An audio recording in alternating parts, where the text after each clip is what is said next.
तो आइए बच्चों, आज आपसे बात करते हैं किस तरह से आपको अपने एग्जामिनेशन की तैयारी करनी है। चाहे आप स्कूल एग्जाम की तैयारी कर रहे हैं या आप कंपार्टमेंट एग्जाम की तैयारी कर रहे हैं, किस तरह से आप अपने इन एग्जामिनेशन को एक स्मूथ वे में लेके आगे बढ़ सकते हैं। स्पेशली ये वीडियो उन बच्चों के लिए है जिनकी क्लास 12th में कंपार्टमेंट आ चुकी है। तो ऐसे बच्चे कम से कम इस वीडियो को बड़े ध्यान से देखें और इसमें जो भी बताया गया है उस पर अमल करने की कोशिश करें। चलिए आइए शुरू करते हैं।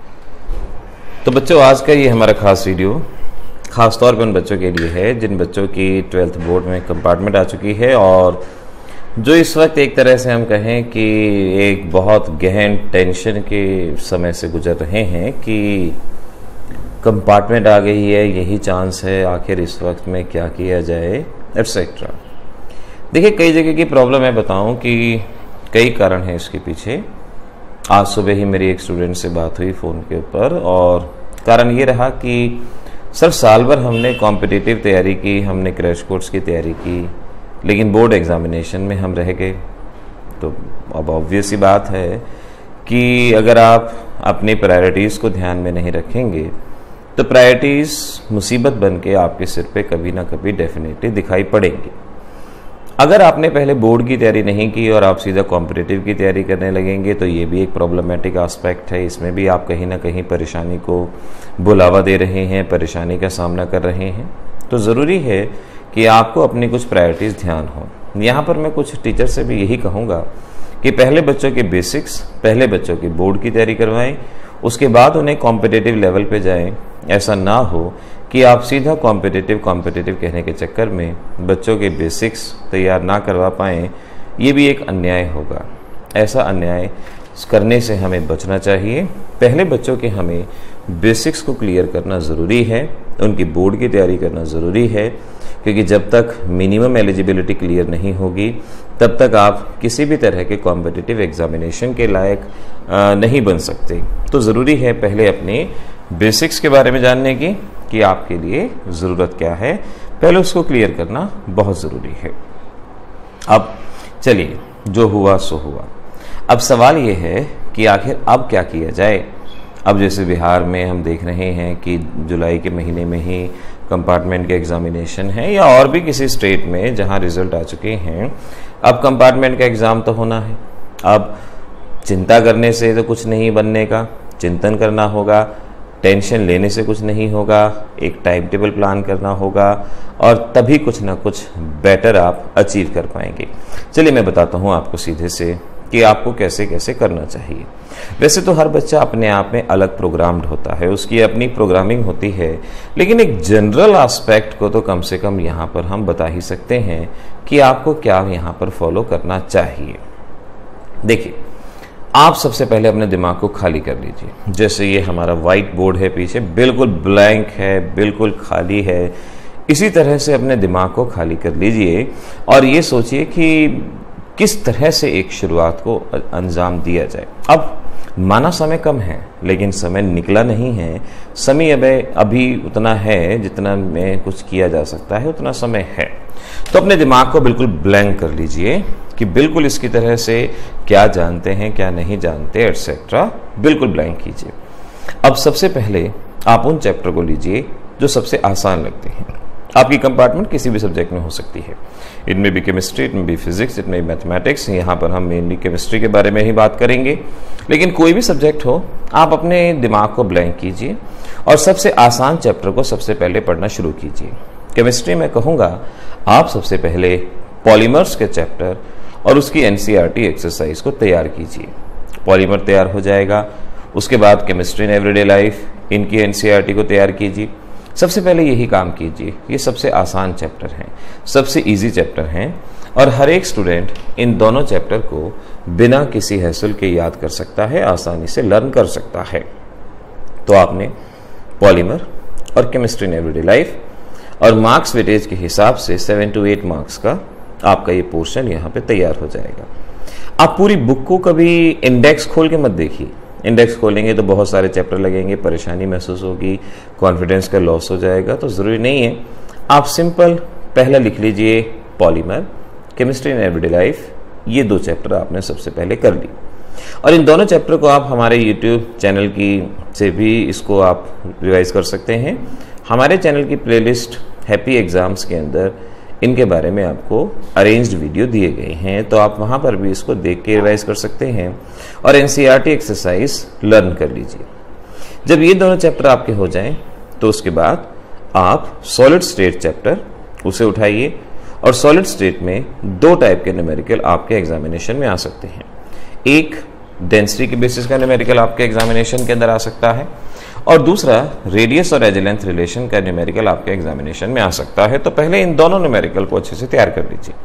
कोई बहुत मुश्किल नहीं है, डायरेक्ट फार्मूला लर्न करना है, उसमें वैल्यू पुट करनी है। चैनल की प्लेलिस्ट में सॉलिड स्टेट के अंदर बकायदा इसके बारे में आपको बताया गया है। और फिर थ्योरी में डिफेक्ट्स, इम्परफेक्शन, मैग्नेटिक प्रॉपर्टीज, इन दो चीजों को आप लर्न कर लीजिए। ज्यादा कुछ नहीं है, 4 चीजें बताई हैं मैंने आपको। 4 चीजें आप बिल्कुल याद कर सकते हैं, इजीली याद कर सकते हैं, और ये 4 चीजें तैयार करने में 1 आवर से ज्यादा का समय आपको नहीं लगेगा। लेकिन एक बात ध्यान रखना है कि आप आज इस बात को अगर फ्रेशली पढ़ रहे हैं तो आपको इस चीज को कल भी रिवाइज करना है, 2 दिन बाद भी रिवाइज करना है, 4 दिन बाद भी रिवाइज करना है, यानी रिवीजन पैटर्न मेंटेन करना है।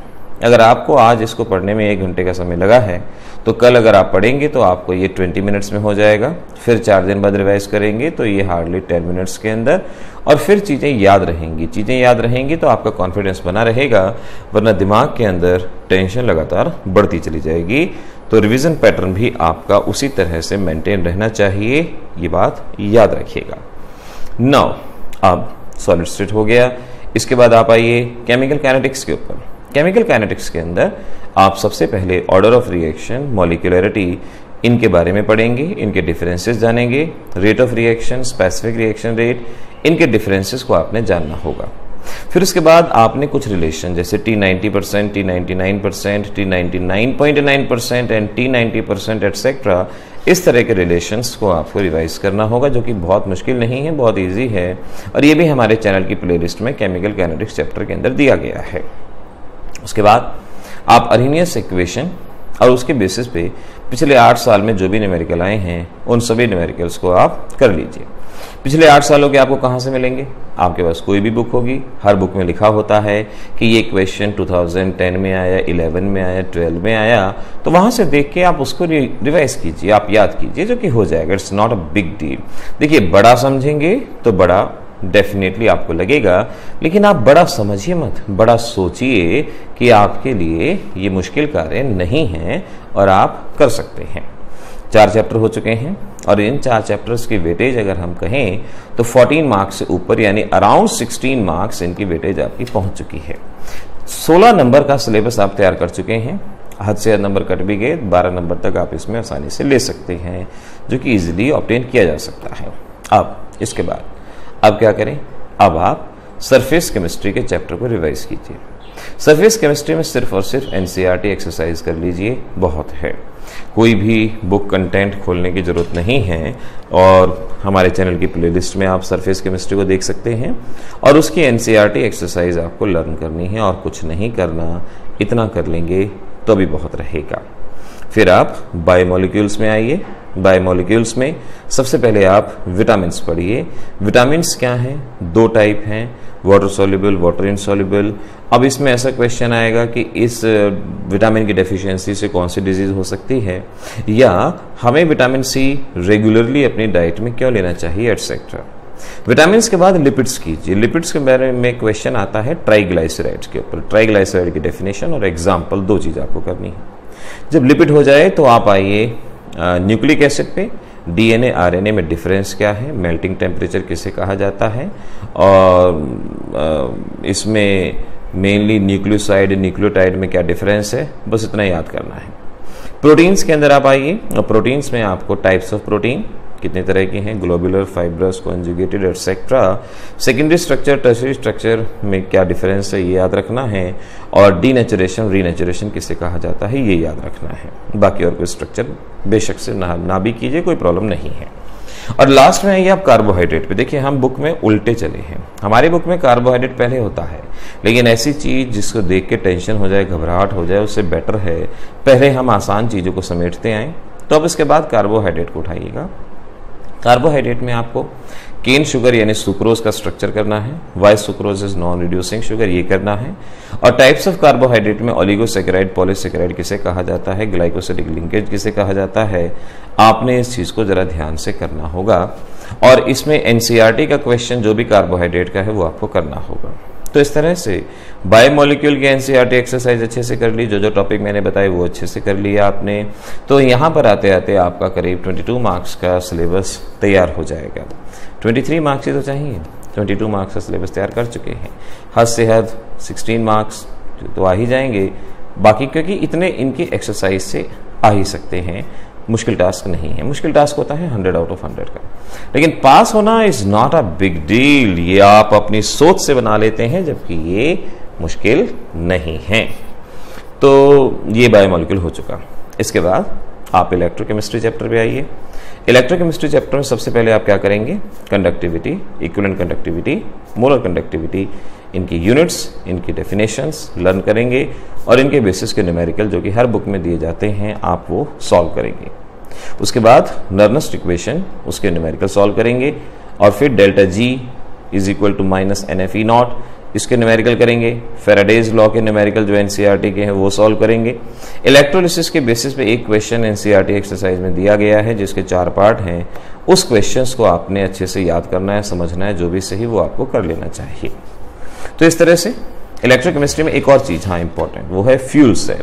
Fuel cell, lead storage battery, ये दो, इन दोनों की रिएक्शन और इसके बारे में जो भी कंटेंट है वो आपने जरूर रट के जाना है। ये इंपॉर्टेंट चीज है, ये आपको आनी चाहिए। देन यहां तक आते आते आपका करीब 27 मार्क्स का सिलेबस तैयार हो चुका है और 27 मार्क्स में से 20 मान लेते हैं, इतने तो आ ही सकते हैं। फिर आगे बढ़िए। अब आगे जब आप बढ़ेंगे तो आप लीजिए inorganic chemistry D&F block NCERT exercise, coordinate compound NCERT exercise. दोनों चैप्टर की एनसीईआरटी एक्सरसाइज के क्वेश्चंस याद कर लीजिए या पिछले 8 सालों में रिपीट हुए क्वेश्चन याद कर लीजिए, आपकी मर्जी, दोनों में से कुछ भी।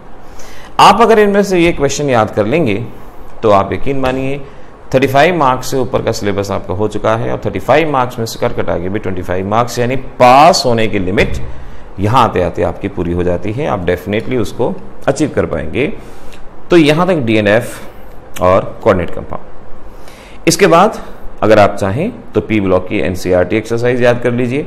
एनसीईआरटी एक्सरसाइज बहुत है। देखिए हमें 100 आउट ऑफ 100 इस वक्त कंपार्टमेंट क्लियर करने के लिए नहीं चाहिए, हमें चाहिए कि हमारे एक रेस्पेक्टेबल, एक अच्छे से मार्क्स आ जाएं, जो हम 23 भी ना हो लेकिन 60%, 70-80% के अराउंड आ जाएं, जो कि बताए गए पैटर्न के हिसाब से जरूर आ सकते हैं। तो P ब्लॉक की एनसीईआरटी एक्सरसाइज को अगर आप कर सकते हैं तो इस वक्त इस लेवल पे आप कर लीजिए। मेटलर्जी का वीडियो हमारे चैनल पे 45 मिनट्स के अराउंड का है, आप उसको देखिए और उसमें पिछले 8 सालों में आए हुए क्वेश्चंस वो कर लीजिए। इस तरह से एनसीईआरटी एक्सरसाइज तैयार हो जाएगी। P ब्लॉक नहीं भी होता है आपसे, कोई बात नहीं, ज़्यादा टेंशन ना लें, बेशक से उसको छोड़ दीजिए, कोई फर्क उसमें नहीं पड़ेगा, लेकिन अगर कर सकते हैं तो कोई बुराई भी नहीं है। ऑर्गेनिक केमिस्ट्री के अंदर आपको डिस्टिंग्विशिंग टेस्ट एक साथ कर लेने हैं, जो कि हमने चैनल के वीडियोस में बताए हुए हैं। सभी नेम रिएक्शन, जो कि बहुत ज़्यादा नहीं है, सारे चैप्टर में 4-4, 5-5 नेम रिएक्शन हैं, आप सभी नेम रिएक्शंस को कर लीजिए, सभी डिस्टिंग्विशिंग टेस्ट को कर लीजिए। इनको करने में बहुत ज़्यादा समय भी नहीं लगेगा और इसमें से डेफिनेटली आपको काफ़ी अच्छे क्वेश्चंस, वेटेज के क्वेश्चंस आपको मिल जाएंगे।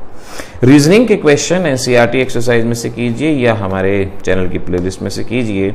और रीजनिंग में से 1-2 क्वेश्चन आने होते हैं, नेम रिएक्शन में से 2-3 क्वेश्चन आने होते हैं, कन्वर्जन भी आजकल नेम रिएक्शन से ही आपके एग्जामिनेशन में पूछे जाते हैं। तो नेम रिएक्शंस को, डिस्टिंग्विशिंग टेस्ट को, रीजनिंग के क्वेश्चन जो या तो चैनल पे हैं या एनसीईआरटी एक्सरसाइज में हैं, उनको कर लीजिए। और अगर फिर समय बचता है तो रिएक्शंस जो भी हमने चैनल पे बताई हैं, हेलो एल्केन्स, हेलो एरीन्स में, एल्डिहाइड कीटोन्स में, अल्कोहल फिनॉल्स में, उन सभी रिएक्शंस को आप लर्न कर लें तो बहुत अच्छी बात है। अदरवाइज जितना पोर्शन मैंने अभी बताया इतने में तो आपके 70% के अराउंड मार्क्स डेफिनेटली पहुंच जाएंगे, ध्यान रखिएगा। सॉल्यूशन चैप्टर बचता है। सॉल्यूशन चैप्टर में से ज्यादा ना हो सके तो कम से कम हेनरीज लॉ की एप्लीकेशन, यानी सी डाइवर्स हीलियम का इस्तेमाल क्यों करते हैं, ऐसा क्वेश्चन हो गया।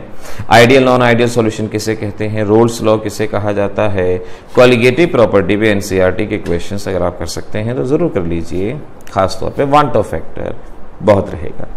तो देखिए, ये जो जिस तरह से पैटर्न मैंने बताया आपको, अगर आप इस पैटर्न को लिख के रखेंगे और इसी पैटर्न को फॉलो करेंगे, so board exam is not a big deal. ये कोई बहुत बड़ी चीज नहीं है, खेलते खेलते पार कर जाएंगे आप इसको। लेकिन बात यही है, कार्य करना होगा। ज्यादा सोच के परेशान होने से बात हरगिज नहीं बनेगी। कार्य आपको करना होगा। आप दिन रात मेहनत कीजिए, कार्य कीजिए, डेफिनेटली आप सक्सेसफुल हो पाएंगे। और ये कंपार्टमेंट के बच्चे ही नहीं, ये कोई भी बच्चा जो भी बोर्ड एग्जामिनेशन की तैयारी कर रहा है, वो इस पैटर्न को फॉलो कर सकता है और इस पैटर्न को फॉलो करके मिनिमम समय में मैक्सिमम मार्क्स को गेन कर सकता है। तो देखिए, आप डेफिनेटली सक्सेसफुल होंगे। इस बात का भरोसा रखिए, विश्वास रखिए। हमें विश्वास है, आपको विश्वास रहेगा, लेकिन कार्य करते रहिए। All the best, happy examination.